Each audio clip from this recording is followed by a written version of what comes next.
Hi guys, welcome to our channel. இன்றைக்கி நம்ம பார்க்க போகிறது அமால்கமேஷன் டாபிக். அமால்கமேஷன் நம்ம காலேஜஸில் பார்த்துருக்கோம். அடுத்து நமக்கு பிஜி அந்த மாதிரி இடத்துல பார்ப்போம். ஆனால் இந்த டாபிக் நமக்கு நம்ம அதில் மட்டும் இல்லை, நம்ம காலங்காலமாக பார்த்துட்டு வர்றது தான் இது. அதாவது என்னென்னா, அமால்கமேஷன் அப்படின்னா என்ன? ரொம்ப சிம்பிள். ஒரு கம்பெனி இப்போ ரன் ஆகிட்டுருக்கு, ஆனால் அந்த கம்பெனியால் ரொம்ப ஏர்ன் பண்ண முடியல. அதாவது அது பிஸ்னஸ் பண்ணுறாங்க, அந்த கம்பெனியில் எல்லோரும் நல்லா ஒர்க் பண்ணுறாங்க, ஆனால் அவங்களுக்கான ப்ராஃபிட் அவங்களுக்கு சரியாக கிடைக்க மாட்டேங்குது.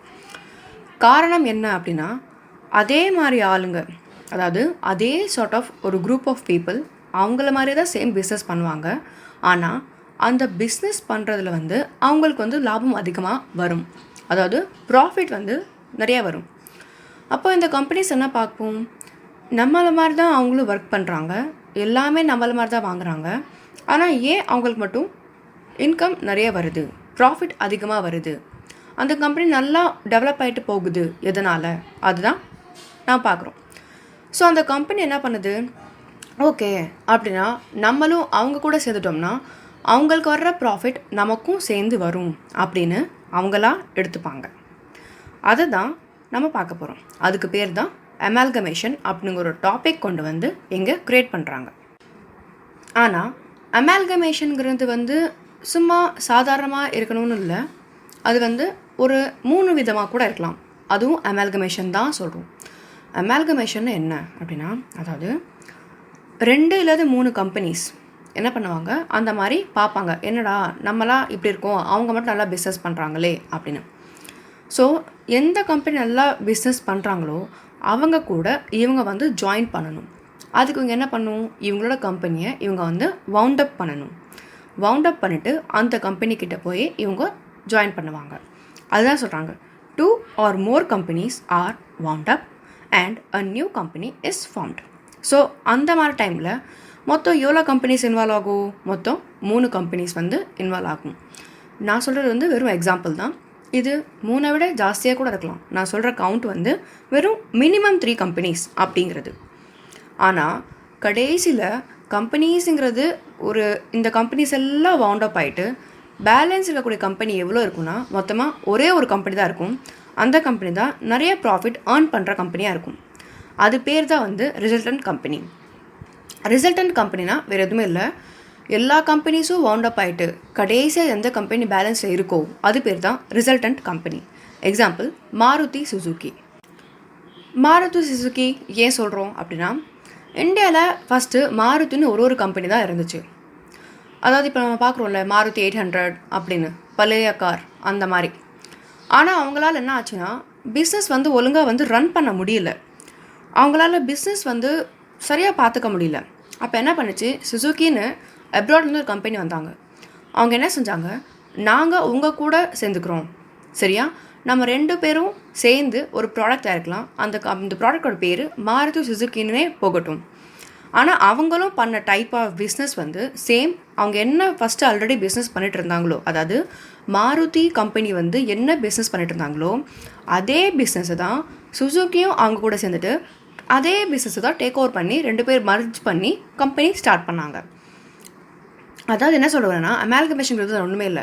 ஒருத்தங்க ஒரு பிஸ்னஸ் பண்ணிட்டு இருப்பாங்க, அதே பிஸ்னஸை இன்னும் 4-5 கம்பெனிஸ் எல்லாம் சேர்ந்து மொத்தமாக ஒரே பிஸ்னஸாக பண்ணுவாங்க. அப்புறங்கப்போ என்ன ஆகும், பிஸ்னஸ் ரொம்ப வைடர் லெவலில் பிஸ்னஸ் ஆகும். அப்போது இன்கம் எவ்வளோ ஆகும், அதை விட கூட ஆகும். அதுதான் இதுக்கான டாபிக். ஸோ ஓவராலாக அமால்கமேஷன் என்னென்னு புரிஞ்சிச்சா? ஒன்றுமே இல்லை, simple. 2 or more companies join பண்ணிக்குவோம். ஜாயின் பண்ணி நாங்கள் இனிமேல் இந்த கம்பெனியாக இருக்காது. என்ன கம்பெனி, இப்போ ஏ எக்ஸாம்பிள், ஏன்னு ஒரு கம்பெனி இருக்குது, பின்னு ஒரு கம்பெனி இருக்குது. அந்த 2 கம்பெனியும் நாங்கள் எங்கள் கம்பெனியை க்ளோஸ் பண்ணிக்கிறோம். க்ளோஸ் பண்ணிட்டு உங்கள் கம்பெனி, அதாவது சிங்கிற கம்பெனி கூட நாங்கள் ஜாயின் பண்ணிக்கிறோம் அப்படின்னு கேட்பாங்க. அவங்களும் சரி ஓகே, எங்கள் கூட நீங்கள் ஜாயின் பண்ணிக்கலாம், அதுக்கு ஃபஸ்ட்டு உங்கள் கம்பெனி எக்ஸிஸ்டன்ஸில் இருக்கக்கூடாது அப்படின்னு சொல்லிட்டு இனிமேல் கம்பெனிங்கிற பேர் எங்கள் பேர் மட்டும்தான் இருக்கும், எங்களோட பேர் மட்டும்தான் இருக்கும். அந்த பேரில் மட்டும்தான் பிஸ்னஸ் என்ன நடந்தாலும் அதில் தான் ரன் ஆகும் அப்படின்னு சொல்லிடுவாங்க. அதுக்கேற்ற மாதிரி எல்லா கம்பெனிஸும் அக்செப்ட் பண்ணிவிட்டு அவங்க ஓகேன்னு சொல்லுவாங்க. அப்படிங்கப்போ ரிசல்டன்ட் கம்பெனினா பேலன்ஸாக இருக்கும்போது மொத்த கம்பெனி சேர்ந்து கடைசியாக எந்த கம்பெனி வந்து ரன் பண்ணதோ அந்த கம்பெனி பேர் தான் ரிசல்டன்ட் கம்பெனி. ஓகேவா? இதுதான் அமால்கமேஷன் நம்ம பார்த்த டாபிக். அப்சார்ப்ஷன் அப்படின்னு பார்க்குறோம். அப்சார்ப்ஷன்னா என்ன? அமால்கமேஷனில் அப்சார்ப்ஷன் ஏன் வருது அப்படின்னு கேள்வி வரலாம். கண்டிப்பாக வரணும். ஏன்னா அப்சார்ப்ஷன்கிறது என்னென்னா, ஃபஸ்ட்டு ஒரு கம்பெனி ரொம்ப நாளாக ரொம்ப வருஷமாக ரன் ஆகிட்டுருக்கு. ஆனால் என்ன நினைக்கிது, அதே மாதிரி இன்னும் மற்ற கம்பெனிஸ் இருக்குது, அவங்க கூடவே ரன் ஆகிட்டு வர்ற இன்னும் வேறு கம்பெனிஸ், ஆனால் அவங்க கூட இருக்காது. அவங்க ஸ்டார்ட் பண்ண இயர்லேயே இல்லை அவங்க ஸ்டார்ட் பண்ண அப்புறமேட்டோ இல்லை எப்போவோ, ஆனால் அந்த கம்பெனியும் எக்ஸிஸ்டன்ஸில் தான் இருக்கும். இந்த பழைய கம்பெனி என்ன பண்ணும், அந்த கம்பெனியை ஏற்கனவே ரன் கம்பெனியை போய் டேக் ஓவர் பண்ணும். அது பேர் தான் அப்சார்ப்ஷன்.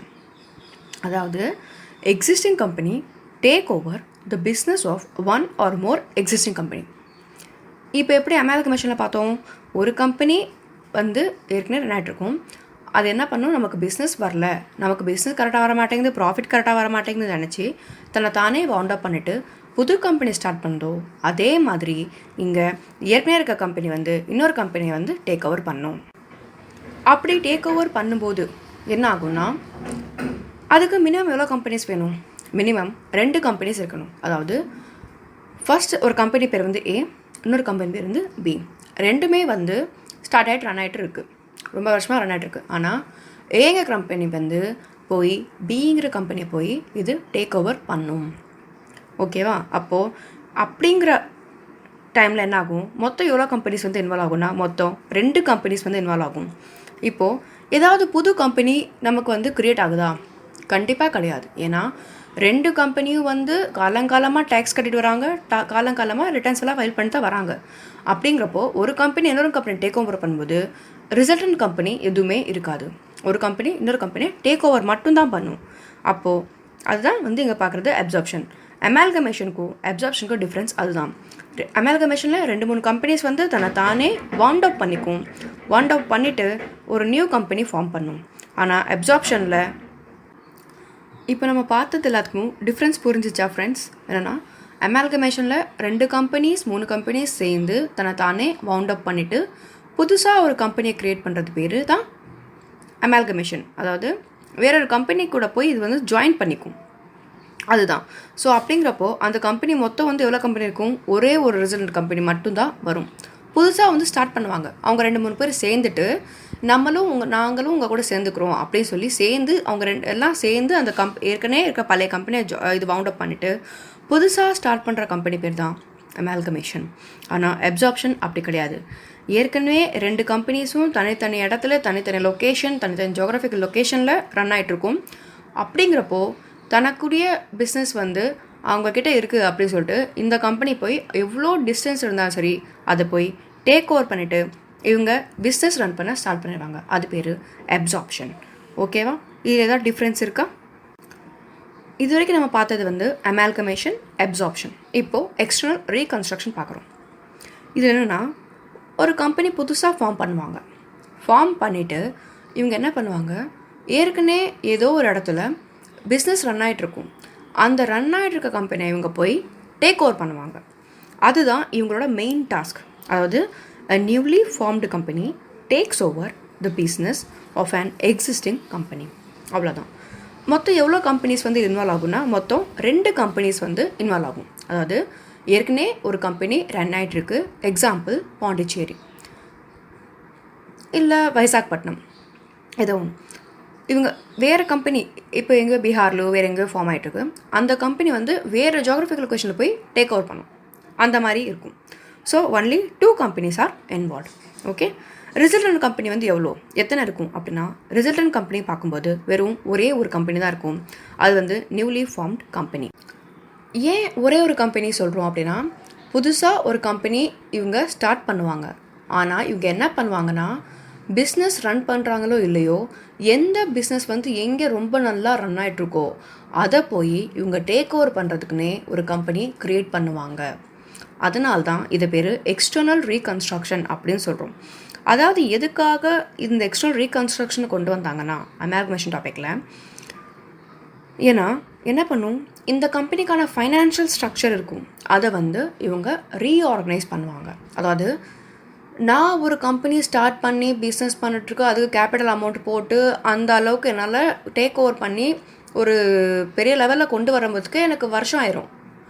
அது என்னால் முடியாத காரியம் அப்படின்னு நினச்சி என்ன பண்ணுவாங்க, யார் வந்து ஏற்கனவே ரன் பண்ணிட்டு இருக்காங்களோ அதை போய் இவங்களே போய் டேக் ஓவர் பண்ணிப்பாங்க. அப்போ டேக் ஓவர் பண்ணுறப்போ என்ன ஆகும், அங்கே எவ்வளோ பிஸ்னஸ் இருக்கோ, அங்கே எவ்வளோ ப்ராஃபிட் இருக்கோ, அங்கே எவ்வளோ ஷேர் கேபிட்டல் இருக்கோ அது எல்லாமே இவங்க பேருக்கு வந்துடும்.